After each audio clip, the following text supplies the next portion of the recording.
ॐ त्र्यम्बकं यजामहे सुगन्धिं पुष्टिवर्धनम् उर्वारुकमिव मृत्युर्मुक्षीयमामृतात्।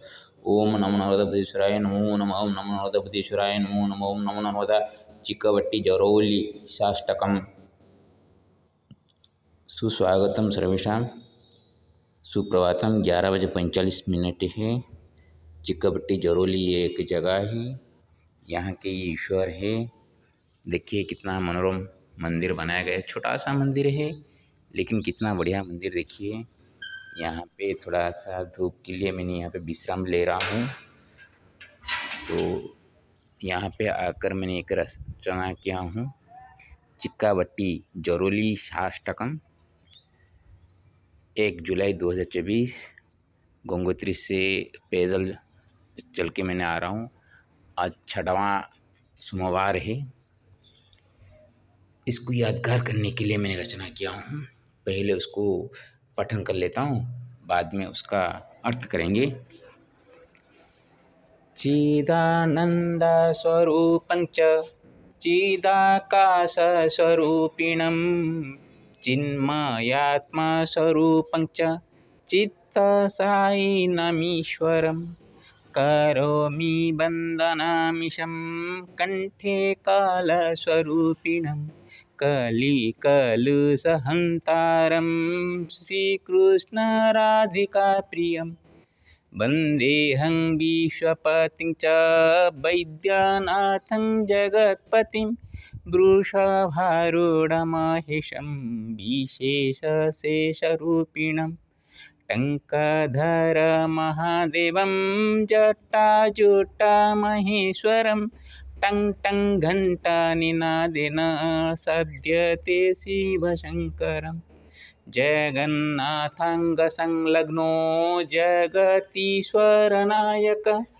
जन्माद्यस्य जतोसार जगत्कल्याणकारकः रौद्ररूपस्वरूपी च रौद्रताण्डवनर्तकः रावणाशिवसुस्तुत्य रागेण नृत्यति यः लीयते सर्वसंसारलाभेन कल्पसमये लीयतां मम मनश्च लिङ्गभूतात्मनि प्रभुः साम्यतामीश कृपया शान्तमस्थिरमनः शान्ताकारं महाविष्णुमीशानं च नमाम्यहम् नमामि नर्मदां गंगां बुद्धेश्वरं पिनाकिनं नमामि कनकधारं लक्ष्मीपतिं च सततम्।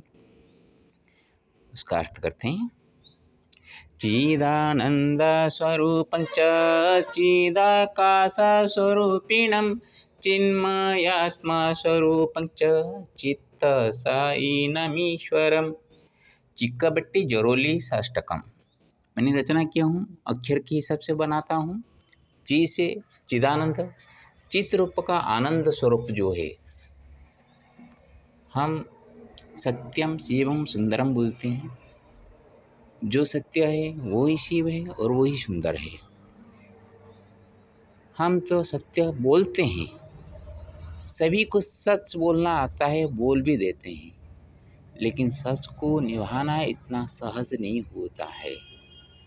सच बात को मानकर जो अपने दिल में दुख होते हुए भी, सच्चाई यही है कि संसार में दुख भी है सुख भी है। सुख आने पर हम इतना उतावला हो जाते हैं कि कभी दुख आएगा हम भूल ही जाते हैं, और दुख में ऐसे हम तड़प जाते हैं, इतना त्रस्त हो जाते हैं कि कभी सुख आएगा ये हम सोच कर जो जीवन हमारा सामने है, तो आनंद का जीवन, उसको भोगना ही छोड़ देते हैं। तो चिदानंद स्वरूप जो है भगवान महादेव, उनके हर एक जगह में मैं जब जाता हूँ तो शिव जी का मंदिर ही मेरे को मिलते हैं। कभी कभी हनुमान जी का मंदिर भी मिलते हैं जो कि शिव जी का ही अंश है। और यहाँ पे तो कभी कभी श्री राम जी का मंदिर में भी मेरे को मिलता है। आपको बताया हूँ पहले ही, जो राम है वो ही शिव है, जो शिव है वो राम है। तो शिव को छोड़कर तो हम कहाँ पे चल नहीं पाते। अभी गंगा जी के लिए जो लेके हम चल रहे हैं, तो गंगा जी को विश्राम के वक्त जहाँ पे रखें वो शिव का आलय हो तो भी अच्छा है, सबसे बढ़िया है। माता गंगा जी संतुष्ट होगी। हम धूप में चल रहे हैं, बारिश में चल रहे हैं, हर एक वक्त में हमको जो आनंद मिल रहा है वो शिव जी की कृपा से ही। चिदाकाश स्वरूपिणम, ये जो आकाश हम देख रहे हैं ये चित स्वरूप है, सभी मिट जाएगा लेकिन ये आकाश कभी नहीं मिटने वाला, क्योंकि आकाश से ही पंच तत्वों का उद्भव है। जब भी बिजली चमकती रहती है तो आकाश में मेघ बादल घिर आते हैं, आपस में जब टकराव होती हैं बिजली निकलती है।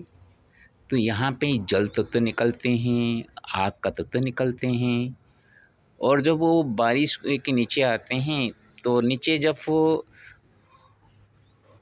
जल भर जाते हैं, जल में जो मैला अंश कुछ मिलते हैं उससे ही मृद का मिट्टी का होना होता है। मिट्टी का कुछ दिन के बाद वहाँ से जीव सत्ता निकलते हैं, जीव सत्ता का वहाँ गड्ढे हो जाने के बाद उनका सभी जो अस्थि वगैरह वो सब मिलके कुछ दिन के बाद वो कोयला बन जाते हैं। इस तरह हमारा परिवर्तनशील तो चलता रहता है। जो विज्ञान पढ़ते हैं, विवर्तनवाद को जानते हैं, कैसे परिवर्तन होता है, कैसे पहाड़ पर्वत तैयार होते हैं, कितने लाखों करोड़ों वर्ष लग जाते हैं पहाड़ पर्वत बनने के लिए, और पेड़ पौधे से कैसे अम्लजान हमको मिलते हैं। इसलिए वनोत्सव के लिए बहुत सारे व्यवस्था की जाती है, उत्सव मनाया जाता है, जैसे कि लोग पेड़ पौधे लगाएं। पेड़ पौधे लगाने पर परिवेश जो गर्मी होती है तो गर्मी से हमको तो राहत मिलेगा। ये सभी कहाँ से आते हैं? मुख्य रूप से जो चित्त रूप में जो है, जो चित्त होते हैं वो कभी नष्ट भ्रष्ट नहीं होते हैं, तो आकाश चित्त रूपक होते हैं। तो चित्त रूपक आकाश में पंच तत्व प्रकृति होते हैं। पंच तत्व प्रकृति में आकाश तत्व सबसे निराला है, अनूठा है, वो कभी नष्ट नहीं होने वाला है। वहाँ से ही सब कुछ सृष्टि होती है। वो चिदाकाश स्वयं भगवान शिव है। हम कोई पत्थर में लिंग के आकार पत्थर को बैठा देते हैं और धूप में बारिश में उनको छोड़ देते हैं, उनके ऊपर ढक के कुछ रखते नहीं। उनके लिए कुछ नहीं है, वो सर्वव्यापक है, जो आकाश स्वरूप है, उनको अब क्या ढकेंगे। लेकिन जब हम अपने आप ढक के रहे हैं, हमारा आत्मा को हम ढक के रखे हैं, भगवान संसार से सृष्टि करके हमको छोड़े हैं कि वो जो ईश्वर को, जो कि एक दूसरे को पहचानने के लिए संसार में जीव का सृष्टि किया है भगवान, तो ये जीव को पहचानने के लिए जो शरीर मिला है, जैसे कि आत्मा को ढक कर एक शरीर है, हड्डी मांस से भरा हुआ एक घर बनाया गया है।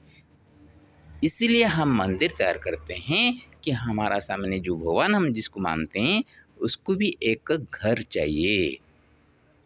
जब तक हम संसार में रहते हैं, संसारी हैं, जब तक शरीर धारण करते हैं, तब तक हमारे सामने जिसको हम भगवान माने उसको हम एक घर में रखें। इसलिए मंदिर का जरूर होता है। मंदिर का ये नहीं वहाँ बैठ के महादेव जी का वो तो विष भी पान किए थे, उनका वो विष का प्रसाद हम ग्रहण नहीं करते। वो गांजा कभी चिलम भर के लिए थे, हम तो देखा नहीं, लेकिन उसको हम प्रसाद के रूप में इतना लेते हैं, साधु संत हम बन जाते हैं, सभी छोड़ देते हैं। लेकिन इस चिलम को लेना हम छोड़ते नहीं हैं, वो भगवान का प्रसाद बोल के।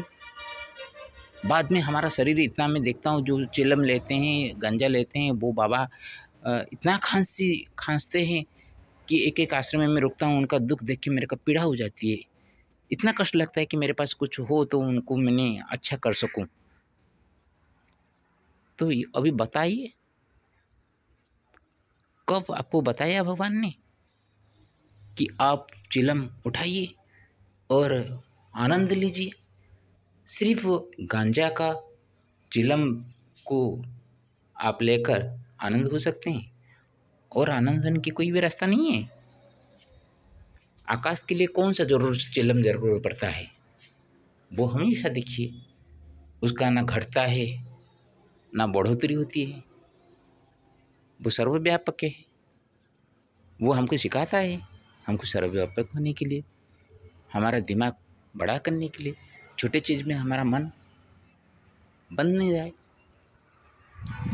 तो और चिन्मय आत्मस्वरूपम, मैं आत्मा जो जैसे चित्ररूप होते हैं, वो आत्मा भी कभी नहीं बनने वाला है। चित्त साइनम ईश्वर, में ईश्वर को भी प्रणाम करता हूँ। वो ईश्वर जो कि मेरे हृदय में शयन करने वाले हैं, चित्त के शयन करने वाले, चित्त साई का चित्त साइनम, मैं चित्त साइनम जो ईश्वर है उसको प्रणाम करता हूँ। करोमि बन्धनामीशं कंठे कालास्वरूपिणं कालिकलुषहन्तारं श्रीकृष्ण राधिका प्रियम। भगवान कैलाश से आए थे, जब श्री कृष्ण पैदा हुए थे उनका पजरज लेने के लिए आए थे, लेकिन यशोदा माँ ने उनको मिलाने नहीं दिया, क्योंकि उसके पहले पुतना वगैरह आकर वो सभी नष्ट भ्रष्ट हो गए थे। तो मेरे कान्हा को कुछ कोई ऐसा आ जाएंगे और कुछ माया भी आके कुछ उसको ऊपर बुरा कर सकते हैं, इसलिए वो मना कर रही थी। फिर भी अपने रूप को सामने सूक्ष्म रूप में आकर वो भगवान श्री कृष्ण का पदरज लिए थे, और राधा कृष्ण को वो भजने वाले ही हैं, भगवान शिव शंकर। और स्वयं श्री कृष्ण जोगेश्वर भी अपने आराध्य देव ईश्वर को भजन करते रहते हैं।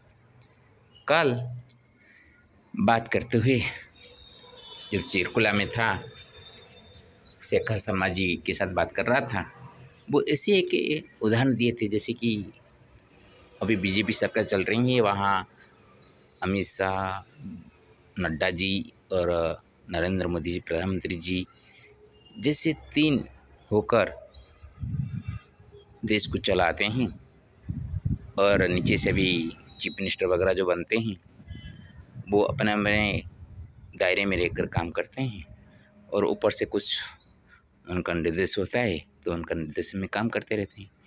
ये एक व्यवहारिक स्थिति, लौकिक स्थिति में एक उदाहरण देकर मेरे को बताने लगे कि ऐसे ही भगवान विष्णु और शिव और ब्रह्मा होते हैं, वो कभी आपस में झगड़ा नहीं करते हैं, वो अपने अपने दायरे में रहकर काम करते रहते हैं। और शिव शंकर जब कुछ भोला शंकर कुछ भूले में कुछ कर देते थे तो वहाँ गलती आ जाती थी, उसको सुधारने के लिए विष्णु आ जाते थे। आपस में वो इस तरह का मिलजुल रखते थे कि संसार में कोई भी प्राणी एक दूसरे के लिए मैं बड़ा बोलकर वो झगड़ा ना करे। और शिव जी का डमरू जैसे तंबड़ तंबड़ तब उससे बड़ा बोलता है, इस तरह का मन में कोई बड़ापन ना आए, ये भाव रखते हुए तो यहाँ पे ब्रह्मा विष्णु महेश्वर जो है तीनों, अभी जगन्नाथ जी का चल रहा है, उनका गुप्त सेवा चल रहा है। आज उनका उठने की स्थिति है, चक्का में बैठने के लिए 10वीं है आज उनका सेवा चल रही है। तो यहाँ पे मैंने उनको याद करते हुए, श्री कृष्ण जी का ही रूप है जगन्नाथ जी का, अभी परम ब्रह्म रूप में वो उत्कल में श्रीपुरी श्री क्षेत्र में विराजमान है, और कली का जो कलुषित है उसको नष्ट करने के लिए प्रभु शिव शंकर ऐसे ही समर्थ हैं, वो बलभद्र के रूप में अभी हैं। तो यहाँ पे श्री कृष्ण जी जगन्नाथ है और शेषदेव भगवान बलभद्र है, और राधा स्वरूपिणी जो कि ब्रह्मा के रूप में अभी सुभद्रा के रूप में है, जो कि नारी देवियों का प्रतिनिधित्व करते हैं सुभद्रा। देखिए, नाग होते हैं कीटों जीवों का, दूसरे जीवों का प्रतिनिधित्व बलभद्र कर रहे हैं, और जगन्नाथ दूसरे प्राणियों का, आदमियों का, मानवों का, ऋषियों का, सबका प्रतिनिधित्व जगन्नाथ करते हैं। तो आकीट ब्रह्मा तक जितने जीव जंतु हैं सबका प्रतिनिधित्व करके आज पूजा पा रहे हैं जगन्नाथ क्षेत्र, श्री क्षेत्र में। वंदेहं विश्वपतिं च वैद्यनाथं जगत्पतिं वृषभारूढ़माहिषं विशेषशेषरूपिणम्। यहाँ पे मैं वो विश्वपतियों को प्रणाम करता हूँ जो कि विश्व कल्याण करने वाले हैं। वैद्यनाथ को प्रणाम करता हूँ क्योंकि वैद्यनाथ का नाम लिया, और दूसरा नाम भी लेता तो अच्छा होता। मैं तो वाक्य से उसको रचना कर रहा हूँ। वैद्यनाथ इसलिए लिया, जगन्नाथ जी अभी सुस्त होने वाले हैं, उनको बुखार हुआ था, उनके लिए वैद्यनाथ स्वयं शिव जी आए हैं उनका सेवा करने के लिए।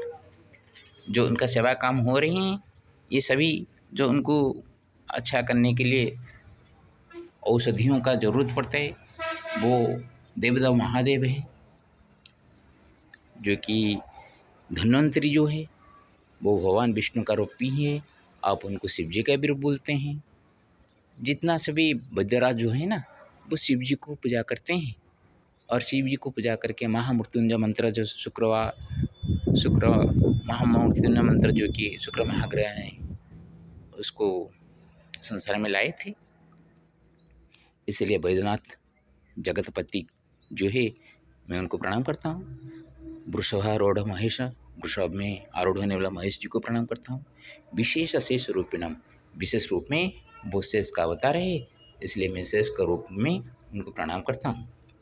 टंकधर महादेवम जटाजूटा महेश्वरम टंग टंग घंटा निनादेना शब्दते शिव शंकरम। वो टंकधर महादेव है जो कि जटाजुट होकर वो महेश्वर है, जिनको टंग टंग टंग घंटा निनाद से शिव शंकर ऐसे शब्द उत्पन्न होते हैं। वो शिव शंकर को मैं प्रणाम करता हूँ। जगन्नाथंक संलग्नो जगतीश्वरनायकः जन्माद्यस्य जतोसार जगत्कल्याणकारकः। जगन्नाथ का अंग के साथ संलग्न होते हैं। आप जब पुरी जाएंगे, श्री क्षेत्र जाएंगे, श्री मंदिर में जाएंगे, गर्भगृह में जब गरुड़ के पास जाकर जगन्नाथ जी को दर्शन करेंगे, थोड़ा सा ऊपर आंख बुला के देखेंगे, घुमा के देखेंगे, वहाँ पे एक चित्र आएंगे जो कि जगन्नाथ जी का स्वरूप में है।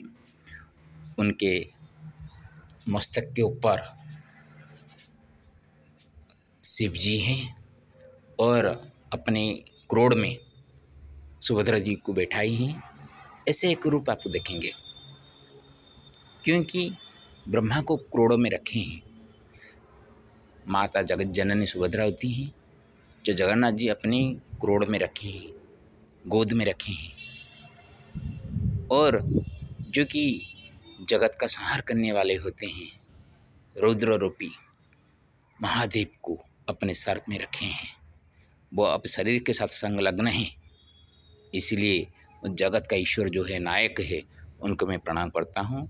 जो कि जन्म आदि यस्य, जिसका जन्मादि रूप है, जन्म और स्थिति लय का कारण जो है ब्रह्मा का स्वरूप है, वो सार रूप है, वो जगत का कल्याण करने वाले हैं।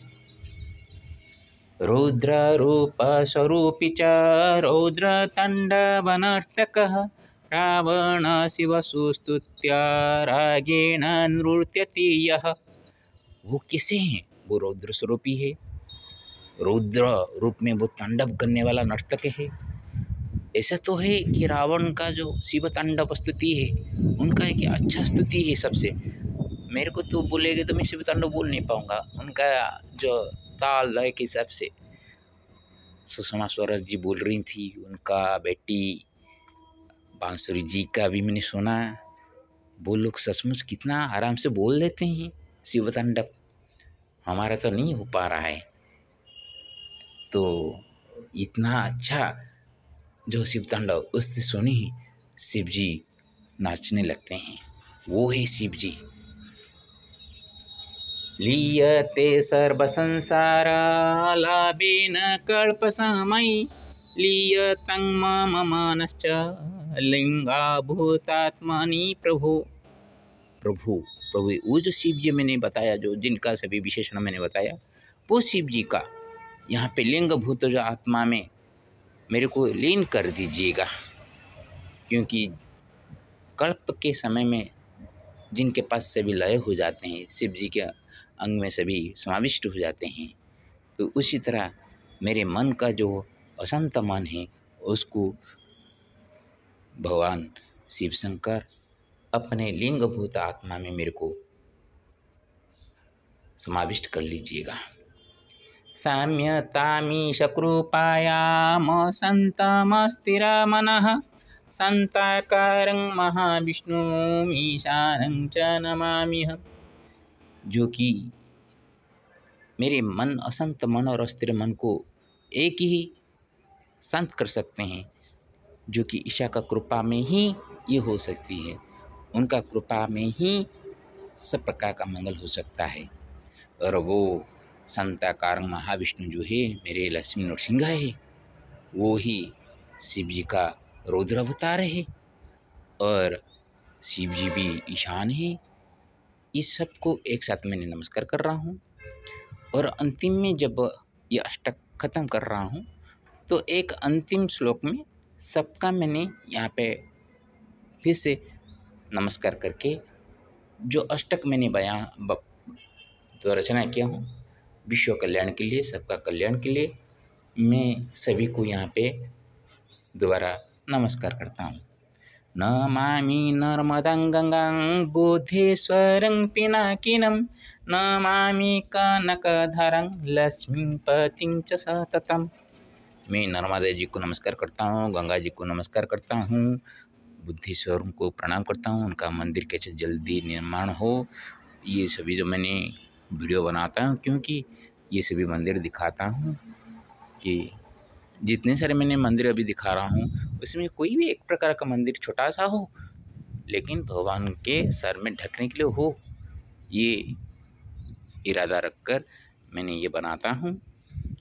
गंगा जी को नमस्कार करता हूँ। पिनाकिनम, जो कि पिनाक धनु का धारण करने वाले वो शिव जी हैं। कर्णधारा मेरा जो अभी चल रहा है मेरा, उसके लिए तो मेरा साधना है। कर्णधारा की कृपा से ना भूख प्यास मेरे को लगती है, सिर्फ शरीर को धारण किया हूँ तो रास्ते में जो भी चीज़ मिलता है उसको पाता रहता हूँ। कभी कभी दही दूध नहीं मिलता है। यहाँ पे एक है वो जलाल की जो दीवार में लिखा गया सभी, तो वहाँ एक है होटल, वहाँ गया था, दही दूध वहाँ थोड़ा सा दिए, क्योंकि उनका सभी चाय करने के लिए दूध है तो बेचते नहीं हैं।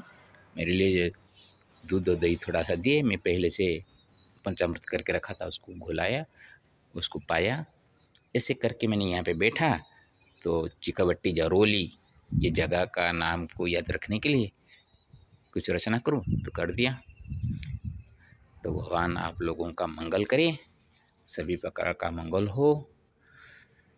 ओम नमो भगवते वासुदेवाय। श्री श्री 1008 श्रीदेव रहा बाबा आश्रम महागौरा के महंत श्री जगन्नाथ दास जी महाराज की प्रेरणा से श्रीमती शिव देवी पत्नी श्री हेतराम जी ने शिव मंदिर का निर्माण शिव विहार कॉलोनी में 30 नवंबर 2020 को कराया। राधे राधे। देखिए, मैं जगन्नाथ का नाम मैंने श्लोक में रचना किया था, मैंने देखा नहीं था इस तरह का, तो अभी देखने के बाद पता चलता है जो चीज़ मैंने रचना करता हूँ बाद में उसके साथ कुछ जुड़ा हुआ चीज़ बाद में मिल जाता है। यही होता है संजोग। ओम नमो भगवते वासुदेवाय नमो नमः।